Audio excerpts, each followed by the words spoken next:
In the quiet spaces between empires and the long shadows cast by vanished cities, a pattern repeats itself with unsettling precision.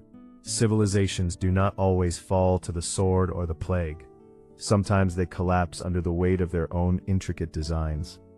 Systems built to manage scarcity, coordinate labor, extract resources and enforce order grow denser with every generation, until the very machinery that once ensured survival begins to consume more than it produces.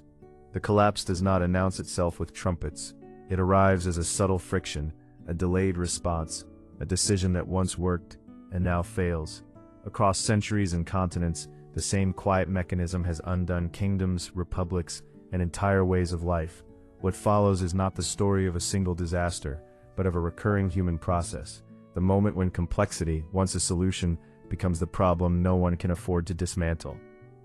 Long before the first visible crack appears, daily life inside a complex society feels secure, even inevitable.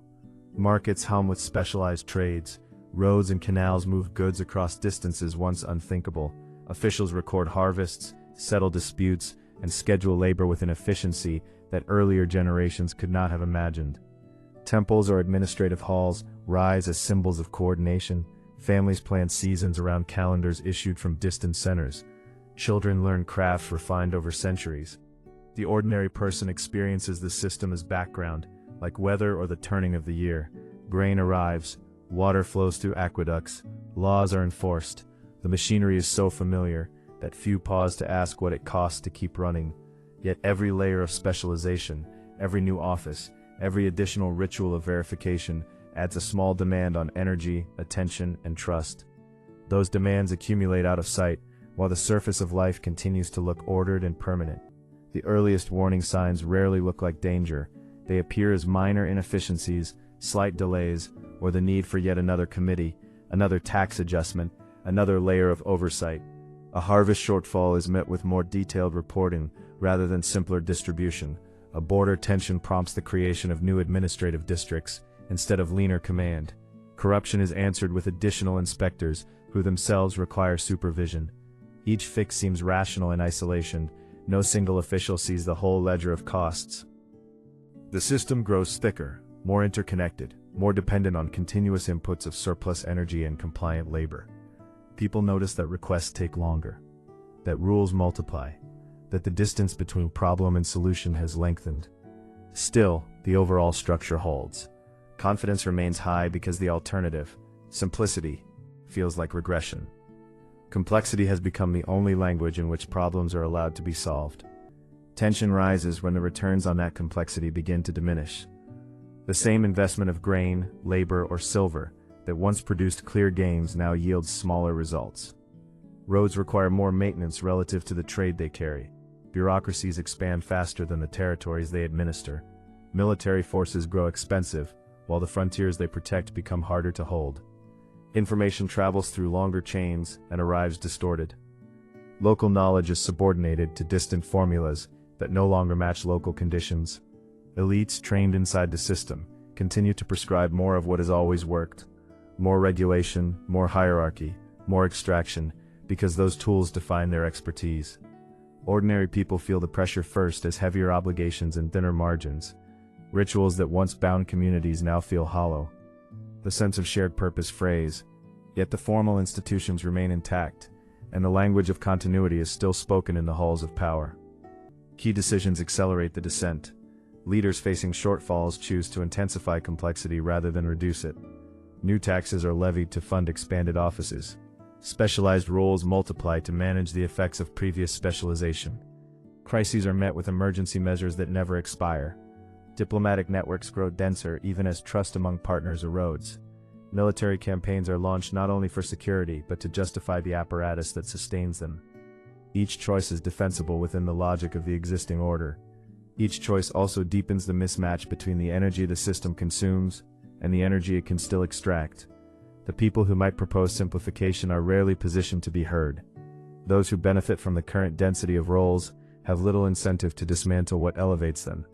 The path of least resistance is always more structure, never less.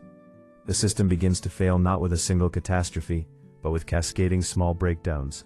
A delayed grain shipment leaves a city short. An overextended army fails to respond in time. A tax collector encounters resistance that spreads.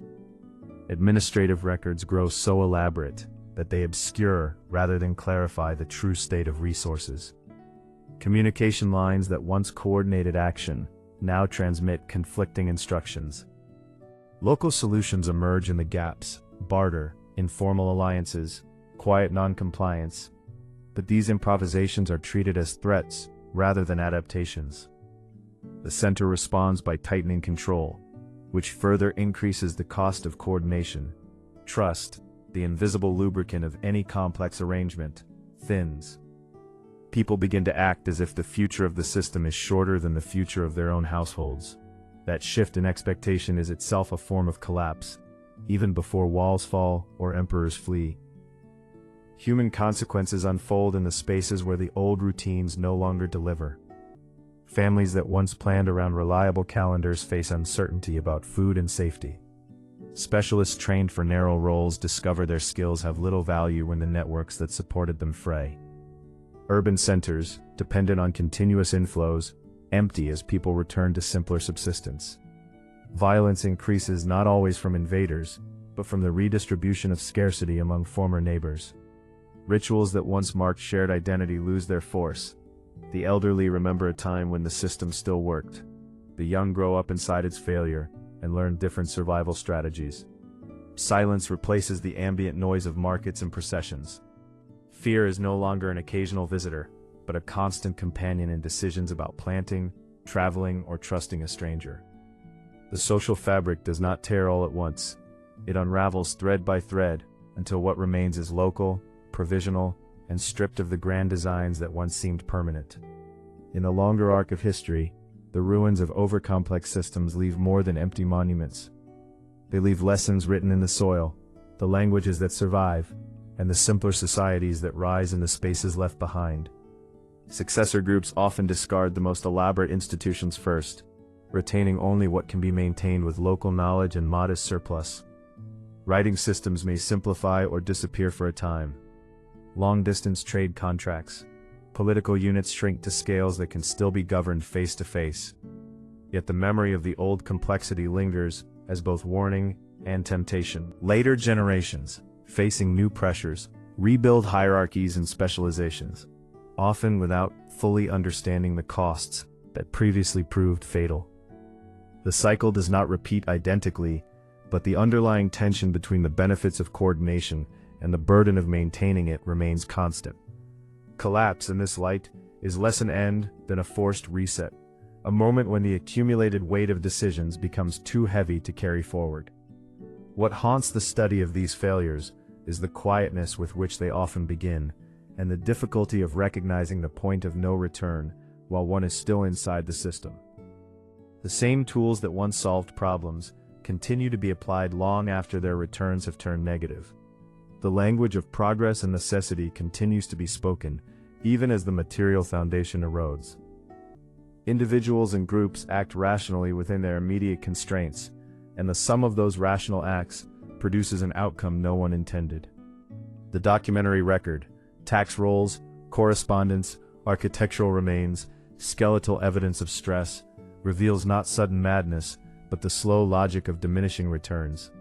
Complexity, once a ladder, becomes a cage. By the time the bars are visible, the door has already locked from the inside. The final image is not of fire or invasion, but of an empty administrative hall, where the last official still records transactions that no longer matter, while outside the world has already moved on to simpler and more durable forms of life.